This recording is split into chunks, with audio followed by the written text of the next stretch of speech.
सी ahead, अब हम आगे देखते हैं। And I can do for my self, I am not helpless, may be discouraged मतलब हिम्मत हारना, डिस्करेज्ड। एंड फल्टरिंग, फल्टरिंग मतलब होता है लड़खड़ाना, faltering but not helpless. Here the child the poet again said that, अब वो फिर से क्या कहता है कि I can do for myself, मैं अपने काम खुद से कर सकता हूँ। आई एम नॉट हेल्पलेस, मैं बेचारा नहीं हूँ, मुझे मदद की ज़रूरत नहीं है। मे बी भले ही, डिस्करेज्ड भले ही वो हिम्मत हार गया हो, एंड फल्टरिंग इट मीन्स लड़खड़ा गया हो, it means some situations come front of there, कुछ सिचुएशंस आ गई हैं जिसमें वह हिम्मत हार जाए या डगमगा जाए, फिर भी बट लेकिन नॉट हेल्पलेस, लेकिन वह जो है हेल्पलेस नहीं है। इट मीन्स कि ये नहीं है कि वो खुद की मदद नहीं कर सकता है। The child said their parents कि I can do my help my own, कि मैं अपनी खुद की मदद कर सकता हूँ। See here we can ask find out opposite word from encouraged. Encourage का फाइंड आउट अपोजिट वर्ड, तो यहाँ पे क्या मिला, डिस्करेज्ड, राइट। इनकरेज का क्या मिला, डिस्करेज्ड। सी करेज, करेज में हमने DIS डिस लगा दिया, it's your prefix, right, this is your prefix word, तो करेज से डिस्करेज बन गया। Same as here helpless, right, help, अब हेल्प वर्ड आया and you can use a prefix और द सफिक्स, तो यहाँ पे हमने सफिक्स लगा दिया लेस, राइट, यहाँ पे हमने सफिक्स का लगा दिया, लेस लगा दिया, सो दैट यहाँ पे हो गया हेल्पलेस।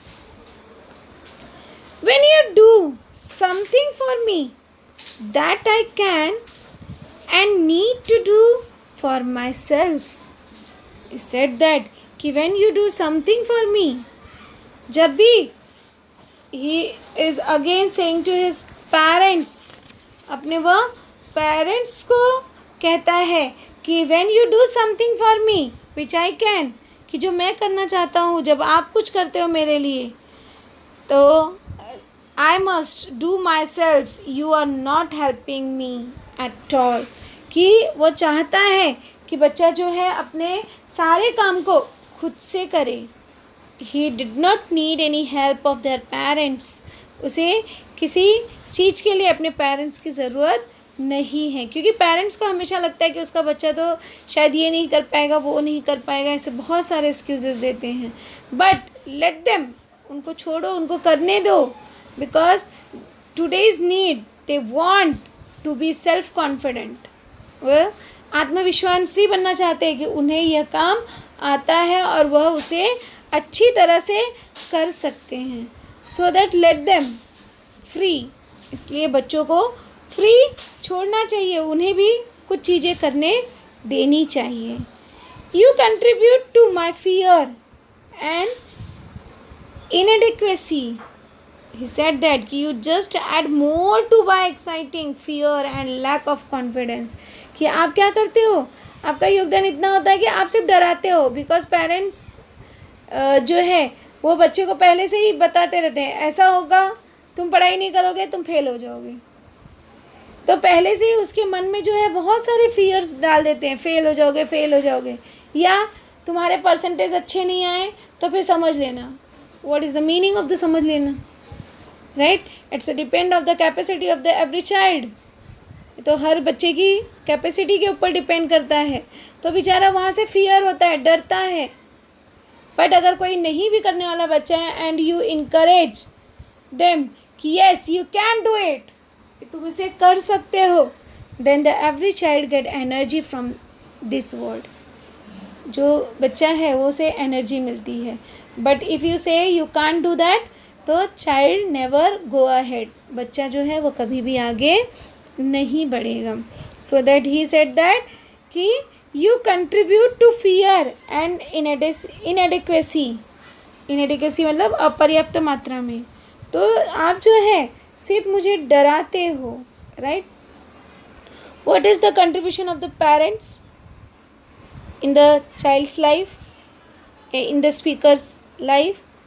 तो what is the contribution? They contribute to his her fear and inadequacy. It means जो भी fear है, डर है और confidence है वह कम करते हैं.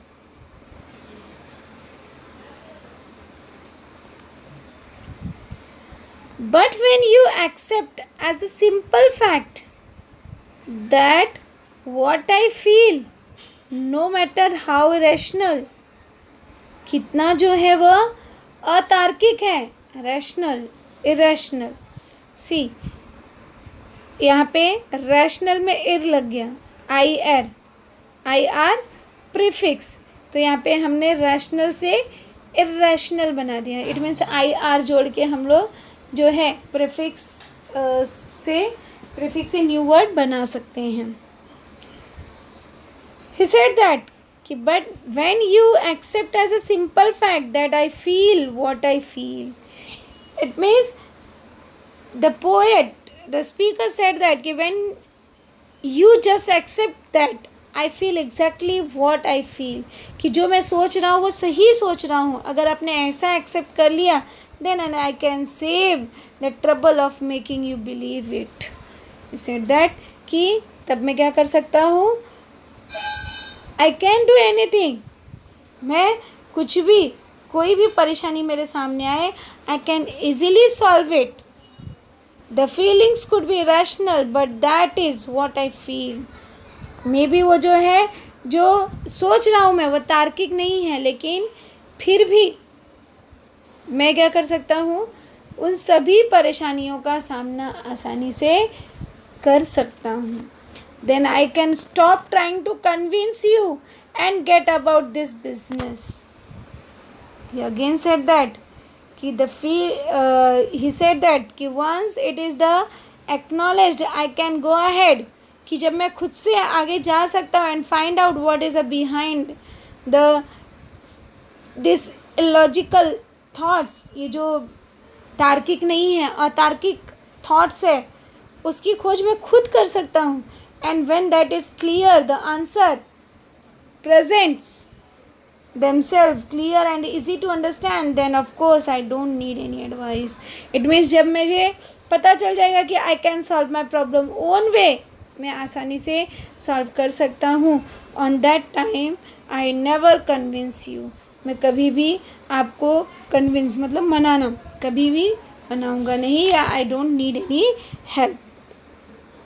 See, here we can ask the questions like if you accept a simple fact that feel what I feel, I can stop trying to complete the sentence.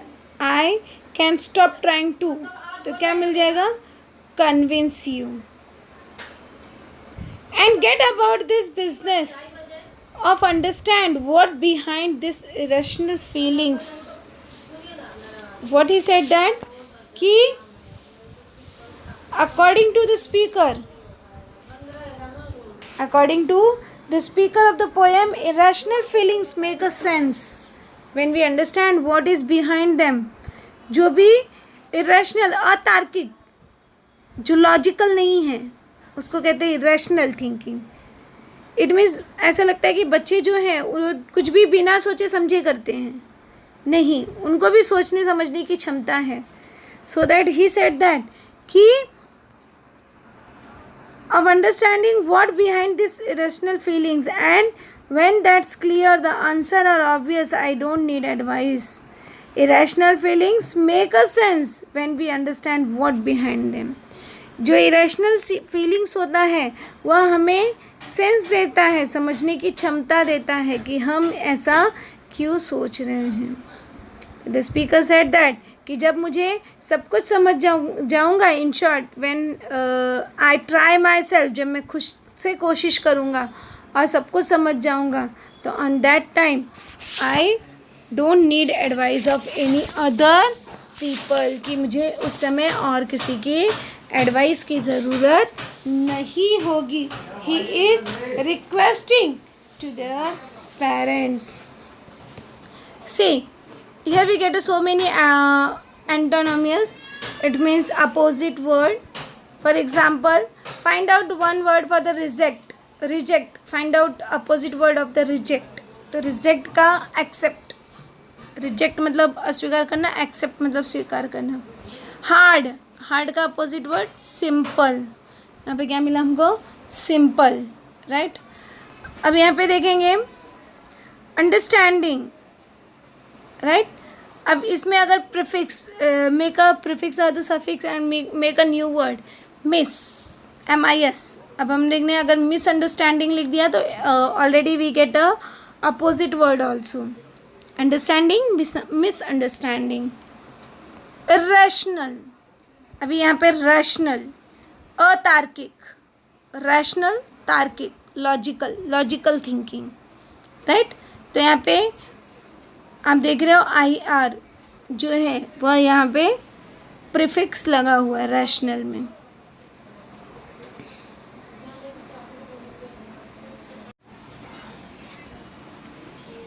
See ahead. Perhaps that's why prayer works sometimes for some people because God is mute. Mute मतलब शांत होना. What he said that कि इसलिए कई बार हमारी prayers जो है जो हम प्रे करते हैं with our God it complete because he always mute. वो हमेशा शांत होते हैं and he does not give advice. I try to fix things. It means the child said that कि वह जो है अपने विचारों को अपने सलाह को हम पे थोपते नहीं हैं, हम पे चिपकाते नहीं हैं कि नहीं तुमको ये करना है. नहीं, वो क्या करते हैं हमारी बातों को हमारी भावनाओं को समझते हैं, सुनते हैं एंड हमें करने देते हैं. और उसका रिजल्ट क्या होता है वी ऑलरेडी हैड सीन. हम देख चुके होते हैं. तो he said that here we can ask the question what does the poet say about God.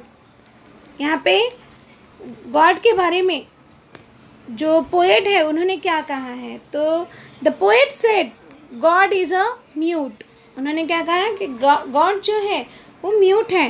He does not give any advice or try to fix things.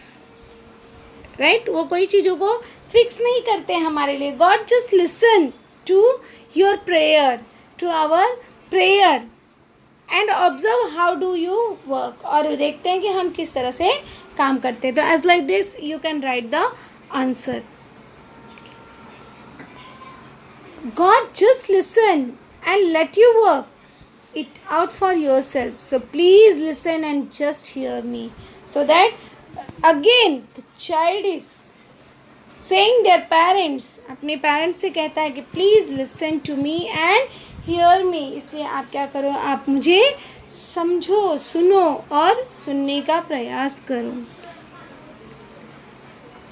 And if you want to talk, wait a minute for your turn and I will listen to you. What he said that? कि अगर आपको बोलना ही है, you want to talk, आपको बोलना ही है तो wait a minute, कुछ मिनट वेट करो. जब आपका टर्न आएगा, जब आपका नंबर आएगा तब आप बोलना और मैं सुनूंगा.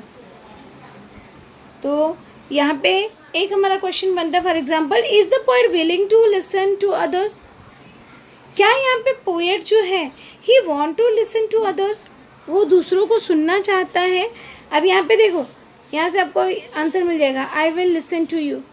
तो क्या वो सुनना चाहता है? तो yes the poet is willing to listen to others. वो दूसरों को सुनना चाहता है, लेकिन कब? But he says if you want to listen to him you should wait till your turns. It means उसे अपने टर्न का वेट करना पड़ेगा. और जब उसका टर्न आएगा on that time the poet listen to him और हर.